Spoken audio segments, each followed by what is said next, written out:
Hey everybody, Nettie Owens here with Sapari Solutions, and I'm happy to bring you somebody different for our interviews today, always trying to answer the question of what business owners need to know right now. And today I've brought Ari Tuckman with me, and I met Ari in my former career as a professional organizer, but I really feel like what he's going to talk about today will help you as a business owner, and especially in interacting with your employees as well. So Ari is a PsyD, MBA, a psychologist, author, and speaker specializing in ADHD, which informs his approach to time management and productivity for all clients. And oh my gosh, for any business owner, time management and productivity are important issues. But if there's any inclination that perhaps, ADHD might be in play, it becomes even more relevant. So I'm really glad to bring you on to talk about this. Welcome.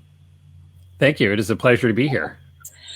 So we're just going to jump right in because, I've invited you on to talk about ADHD as it relates to business and or to business owners and what they need to know right now. So just out of curiosity, like right off the bat, what lessons do ADHD offer for everyone when it comes to productivity? Why would we even be talking about that? Right. Yeah. The challenge for all of us as we kind of go through this information overload world that we live in is to make choice, to kind of sort through all the information and to make choices about what is the most important, what do I do first, what do I do second, what do I perhaps never ever do? Like lovely thought would be nice, ain't gonna happen kind of a thing, right? And we're balancing multiple goals, multiple priorities. Some things are really fun and we want to do them, and some things are really painfully boring or cognitively challenging, and we're not so sure we want to do them, but we probably should. So, this is the world that we live in, and moment by moment, we're making choices about where to put our attention, where to put our energy, our cognitive energy. And for folks with ADHD, really what sort of separates ADHD from folks without ADHD is that ADHD is kind of an exacerbation. It's like on a spectrum, so to speak, with this kind of general human tendency that we all tend to favor the present over the future. So in other words, what's going to be more interesting, what's going to be more important right now, as opposed to what's going to be more interesting or what's going to be more beneficial for me later, right? So this is why people suck at saving for retirement, because going out to dinner, or in this world, ordering in dinner tonight is way more interesting than putting money away into retirement that I may not need for 30 years, even though it's going to be twice as much or 5 times as much as what we spent on dinner tonight, right? So ADHD is that, but more so that folks with ADHD more so have difficulty letting go of the distractions, the temptations of the moment, and instead acting towards the thing that's better for the future. So as a result, they tend to procrastinate more, which is, a thing we all do. But folks with ADHD tend to do it even more so. So why? Like, what is coming into play that's causing it to be a bigger challenge? And is there anything that can be done to lessen the exacerbation? Yeah. So the reason is, in order to think towards the future, we have to disengage from the present. So if you get absorbed in something really interesting right now, you're not pausing to think about is this really the best thing I should be doing? Is this the best use of my time? What is coming down the pike that I should probably start thinking about and acting on sooner rather than later?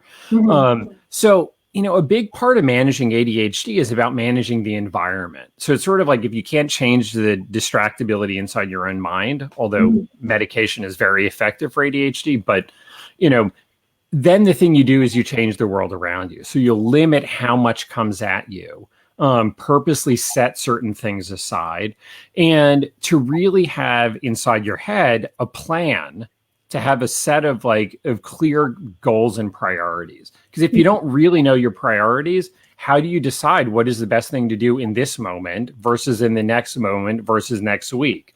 Right. So like that's a big thing as well, is really having a clear sense of what your big goals and priorities are, and then the individual choices kind of flow down from that.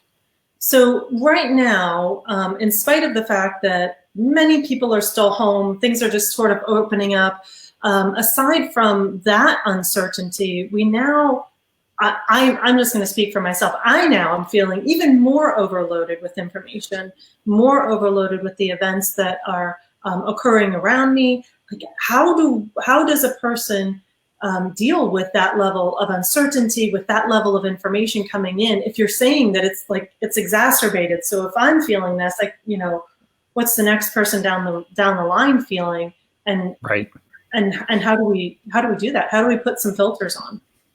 Yeah, I mean, so uncertainty is always a matter of a part of life. It was a thing in December before any of us heard of this whole COVID thing, right? So like we're always dealing with uncertainty. I think what's changed is all of a sudden we got hit with a big wad of uncertainty all at once. And, for those of us who all of a sudden had to transition into working from home, there's all of that of like, wait, how do we do this again? How do I do those old things? What are these new things I got to do? How do I get my kid figured out on Zoom? So it's sort of a lot changed really quickly, but like life has transitions and things change. So it's not different in kind, it's just different in scale.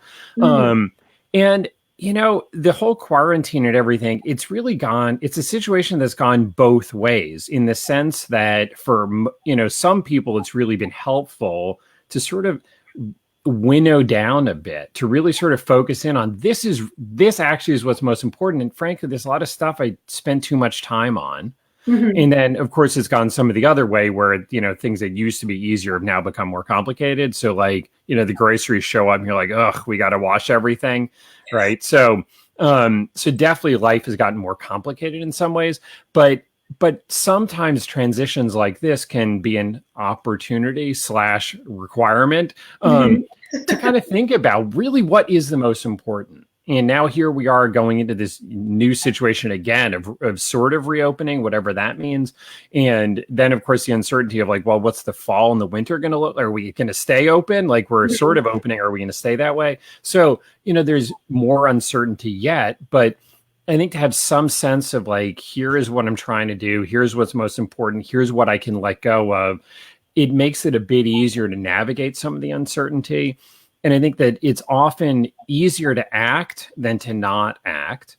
Unfortunately, doing something doesn't mean you're doing the right thing, and I think that's kind of a thing that we need to perspectives. Yeah. And that sometimes we need to just wait for things to evolve and unfold in order to know what the best thing to do is. So do you see a difference with that capability to wait? Do you notice a difference with the capability to wait? Yeah, I mean, people with ADHD tend to be more kind of impulsive, meaning they're not as good at waiting. They're more likely to leap before they look. And, it's one of those things that it can kind of cut both ways. Like there's definitely a lot of entrepreneurs who have ADHD. And the benefit is if you're one of the first to leap, you may wind up in an empty space and be able to really kind of establish and, make that space your own. The problem is if you leap without looking, you may wind up jumping off a cliff and realize why nobody else has jumped into that space. So, I don't know, like there's a balance. If you're too cautious, you miss opportunities, but if you rush in too quickly, you get crushed early. So I don't know. I mean, I think there's a balance, and different people have different tolerances for how much risk they're willing to take. So I think you need to kind of know for yourself what's the right amount. I definitely see, whether diagnosed or not, I see a lot of the entrepreneurs that I work with show ADHD-like patterns, right? And that's kind of the world that I'm used to. We only have like 30 seconds left. Is there any sort of like one takeaway that you would say? I can't even do that. I'm just going to actually ask people to reach out and give you a holler if they are looking for more conversation, a deeper conversation on how this applies to them, on how it applies to their employees. Do you know the statistic? How many people would you say would be diagnosed? In terms of adults, the population prevalence is about 4%. But if you have a kid with ADHD, way bigger odds that you or your partner have ADHD. All right. Well, reach out to Ari. Great resource. And so thank